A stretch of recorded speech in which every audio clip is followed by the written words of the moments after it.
It was the best date I'd had in years, until he told me his secret. I didn't expect much from the company mixer. It was one of those semi-obligatory networking things that promised light bites and stronger connections, which basically meant awkward small talk over lukewarm wine and mini quiches. I wore my usual business casual armor, soft blouse, black slacks, polite smile. No expectations, no intentions, just get in, not a lot, get out. But then I met him. He wasn't flashy, no loud laugh, no peacocking, just this calm presence in a tailored navy blazer, sipping a ginger ale like he was perfectly content, being slightly bored. I noticed him noticing me in that subtle, respectful way that doesn't feel invasive. A nod, a quiet, "Hi, I don't think we've met yet." And suddenly, the room felt smaller, softer. We talked about everything and nothing. His name was Drew. He was a doctor, pediatrics, which immediately earned him a mental gold star in my book. He spoke about his work with the kind of grounded passion, like he didn't need to impress anyone, he just genuinely cared. That alone felt rare. When he asked if I wanted to grab dinner sometime, I surprised myself by saying yes, without overthinking. No analyzing the tone of his voice, no scanning for red flags, no texting 5 friends for a background check. Just yes. And that felt kind of huge. Our first date started with Japanese food, not the trendy sushi fusion kind, but a quiet little spot tucked between a laundromat and a bookstore, where the wasabi is real and the staff knows your name. He ordered with confidence, making sure I liked everything on the table. We talked about old cartoons, embarrassing high school memories, and why the soy sauce packets at fast food joints are always sticky. After dinner, we both admitted we were still hungry. Without hesitation, he drove us to Taco Bell. It was stupidly perfect. I sat in his passenger seat, licking fire sauce off my thumb, laughing at a story about a kid who tried to name his pet frog President Ribbit. It didn't feel like a first date. It felt like the middle of something. He took us to explore a cluster of late-night mini pop-ups downtown. Candle vendors, niche art, handmade earrings, tarot readings under string lights. It had rained earlier, so everything smelled like wet pavement and cinnamon. He bought me a tiny cat-shaped keychain because I said it looked like my childhood pet. I didn't know people still did things like that. And then he drove me home. He didn't try anything. No awkward lean in, no expectation. Just walked me to my door, told me he had a really great time, and looked at me like I was more than just a good story for later. And then, right before I could say goodnight, he said it. "Hey, I want to tell you something just so I'm honest from the start." My stomach dipped. I have an OnlyFans account. I post content, explicit content. I never show my face, and I don't do hookups. I'm not on any dating apps. I'm only telling you because I genuinely like you, and I don't want it to blindside you later. The night went still. All the warmth, the laughter, the mini pop-ups. It hovered, suspended. Not erased, just paused. I didn't know what to say, so I just nodded. Said, "Thank you for telling me." And that I'd think about it.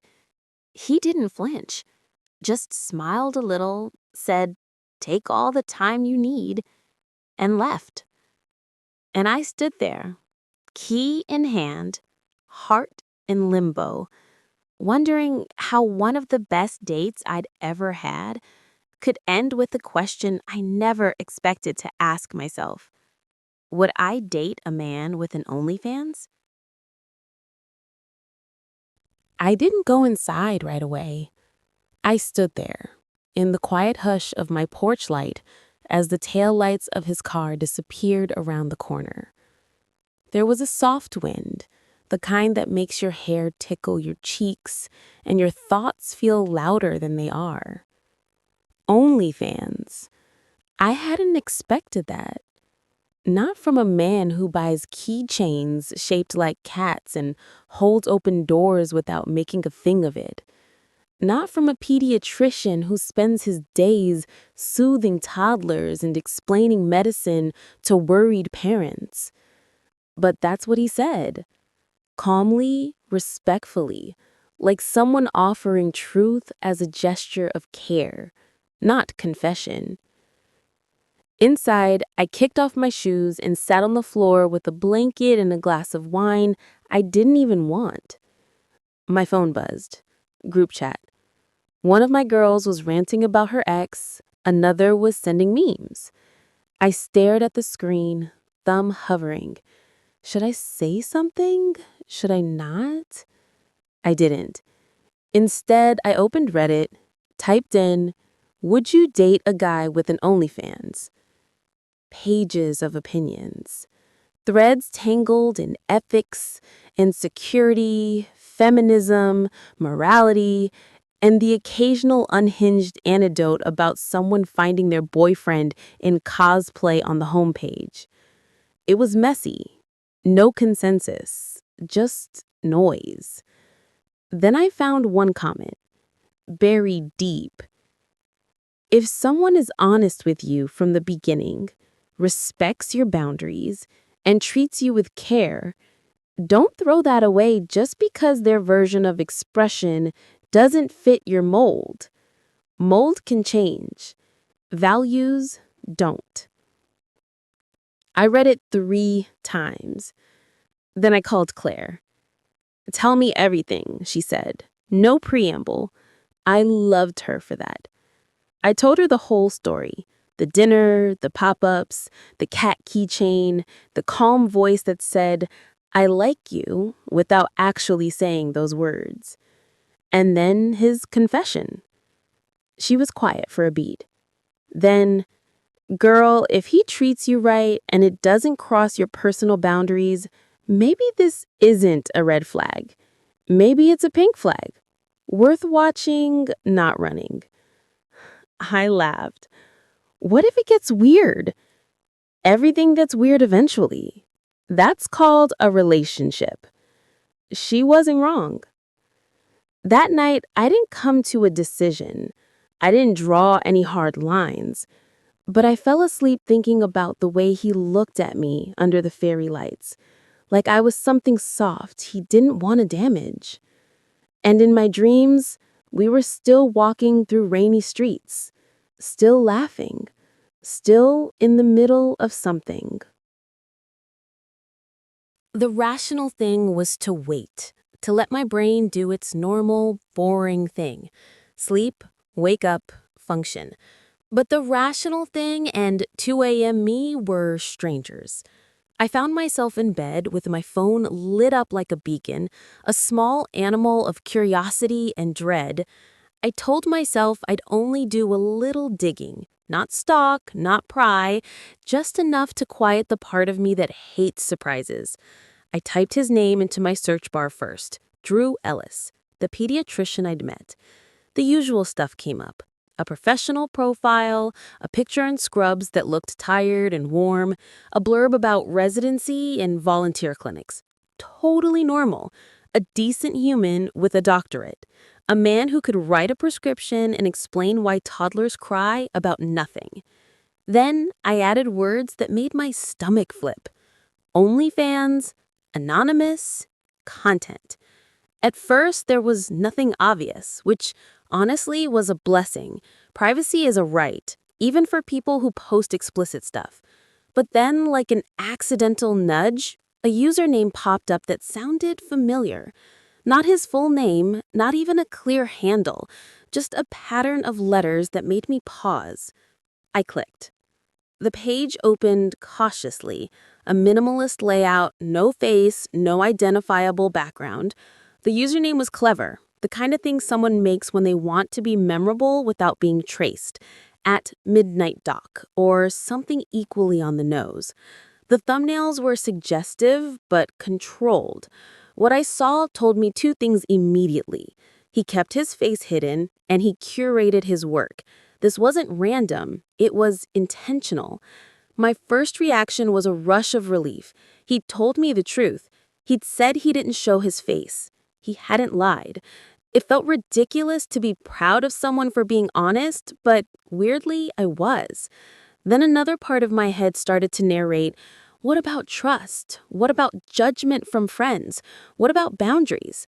I scrolled, trying to be clinical. The posts were tasteful in their own way, polished and well lit. Comments were a mix of appreciative usernames and careful fans praising his discretion. There were no abusive messages. There were also no signs of reckless behavior, no public meetups, no mentions of hookups, no weird personal info. Everything aligned with what he said. But feelings aren't facts. I kept telling myself this as my chest tightened. The internet is a mirror and a microscope and a rumor mill. For every measured post, there's 100 possible scenarios you can invent. I imagined colleagues finding out. I imagined parents Googling his name and coming across a thumbnail. I imagined the kind of gossip that turns into a job hazard and then a headline.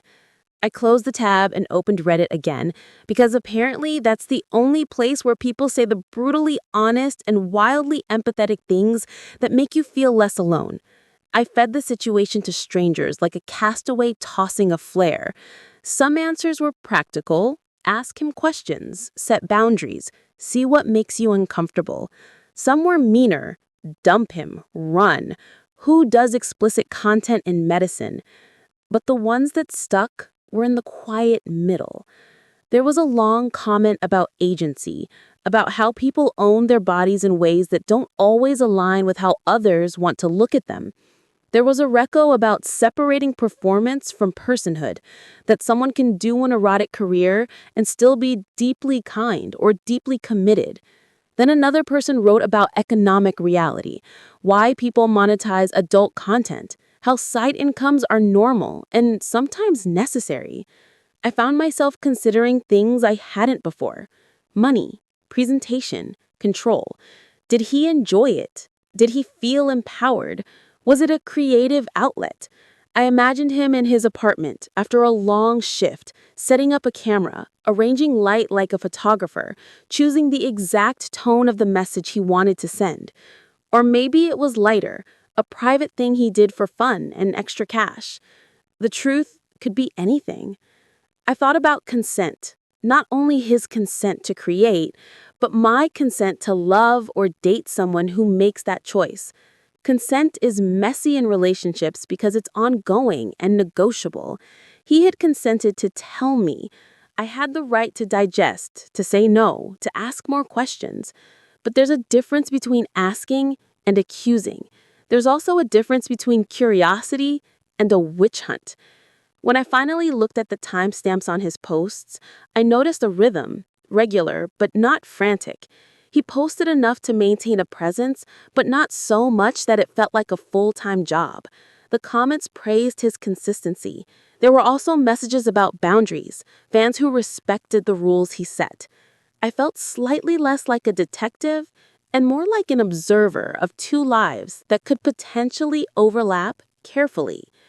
I texted Claire a screenshot because I needed someone raw and real. Her response was instant, emoji littered. He's hot and respectful. He's also a grown man who can make his own choices. Do you want to see him again? The simple answer was yes. The complicated one was a tangle of what-ifs. What if his job and his OnlyFans collided in a way that hurt him? What if the community judged him? What if I judged him later when things got more intimate? Would I be okay knowing who bought his content? Would I feel threatened or weird if his work occasionally referenced bodies that looked like mine? But between the what ifs sat a counterweight. How he treated me on the date. Quiet, patient, thoughtful. The thing about being treated well is that it creates a baseline you remember. It's not everything, but it's a start. So I made a plan with myself that was, to my surprise, adult and a little brave. I'd see him again. I wouldn't ghost him. I would ask questions. I would voice boundaries and listen to answers. I'd bring curiosity instead of accusation. And if something felt off, I could leave. There, in the dim light of my phone, it felt like a reasonable contract with the unknown. I messaged him the next morning something embarrassingly simple. Hey, can we talk about the thing you told me? I don't want to make it awkward, but I do want to understand. His reply was quick and gentle. Of course, coffee tomorrow. I have time after rounds. I hit send on a response that was a little less collected than I hoped, and then I turned my phone face down. The sun rose, and for the first time since the company mixer, the future felt like a choice I could make with my eyes open. We picked a quiet cafe near the hospital, the kind with chipped mugs and a chalkboard menu that never changes, where the Wi-Fi is unreliable, but the regulars keep coming back because the coffee tastes like home. I got there early, because of course I did. Anxiety makes me punctual. I grabbed a corner seat and rehearsed questions in my head like it was an interview. He arrived in scrubs, hair slightly disheveled, eyes warm despite the exhaustion of rounds. Drew had the kind of presence that made the room soften. He ordered black coffee, no sugar, and when he sat across from me, I realized I was holding my breath. Thanks for meeting, I started, my voice sharper than I wanted. I want to understand. He nodded, calm, not defensive. Ask anything. So I did. I asked about why. Why OnlyFans? Why anonymity? Why now in the middle of a career as demanding as medicine? He answered with the patience of someone used to explaining hard truths. It started during residency, he said. The hours were brutal, the pay was garbage, and the debt was crushing. I needed something that gave me control, something creative, something that wasn't dictated by a pager or protocol. He explained how he kept it separate. No face, no identifiers, strict boundaries. It wasn't about hookups. It wasn't about crossing lines with patients or colleagues. It was about carving out a space that was his own, where he could be both vulnerable and in control. He described it less like a scandal and more like a side project, a portfolio of confidence. I don't advertise it, I don't tell coworkers, my family doesn't know, but it matters to me that the person I'm dating knows, because it's part of my life, even if it's not the biggest part. I listened, torn between admiration and hesitation. There was something undeniably honest about him. He didn't sugarcoat, didn't try to spin it into a sob story or a joke. He just laid it out like a fact. This is who I am. This is what I do. Take it or leave it. What about the risk? I asked finally. What if someone finds out? What if it impacts your career? He sipped his coffee, slow. There's always risk, but I've calculated it. I don't cross lines. I've seen colleagues self-destruct in other ways, gambling, drinking, burnout. This is different. It's controlled. And honestly, it helps me stay sane. It's not for everyone, but it works for me. His honesty hit harder than I expected, not because of what he did, but because of how unflinching he was in owning it. Most people hide. He chose to be transparent, at least with me. That mattered. There was a silence between us.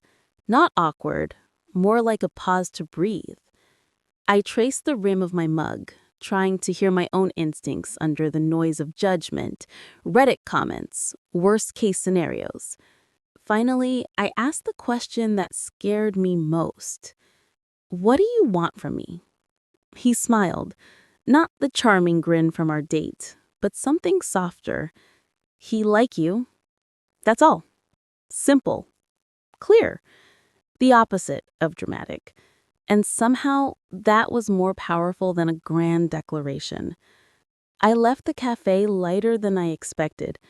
Not because everything was resolved, but because I realized something.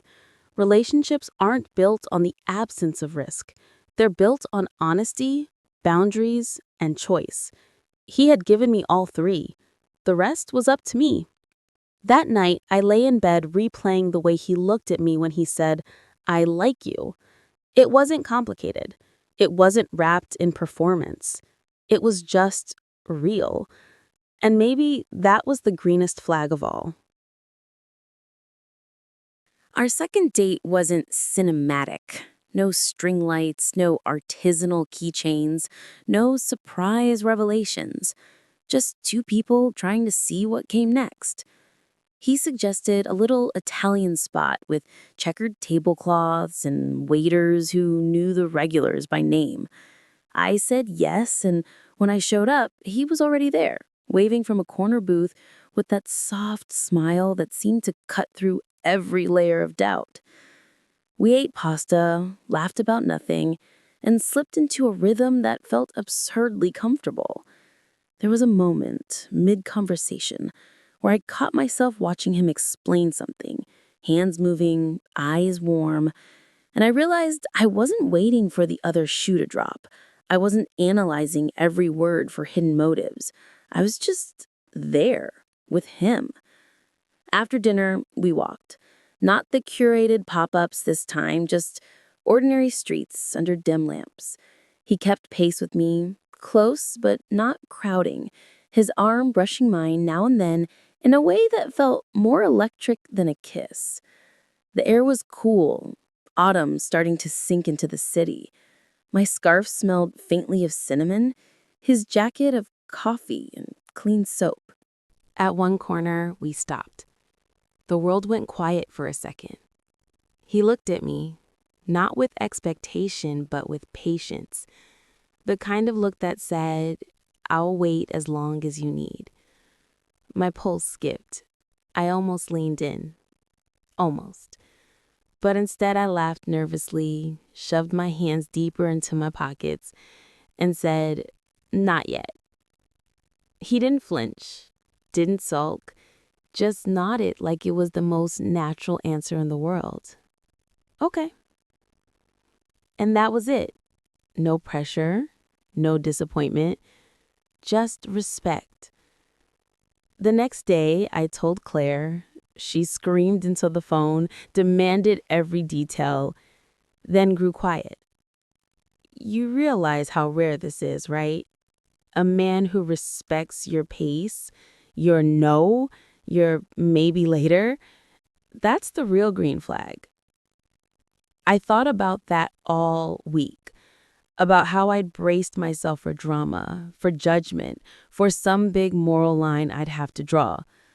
But instead, what I found was something far less dramatic and far more powerful: consistency.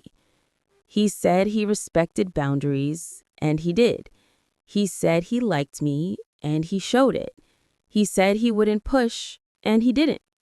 And yes, the OnlyFans thing hovered in the background, not erased, but not dominating. A gray area, a space I wasn't used to navigating. But maybe that was the point.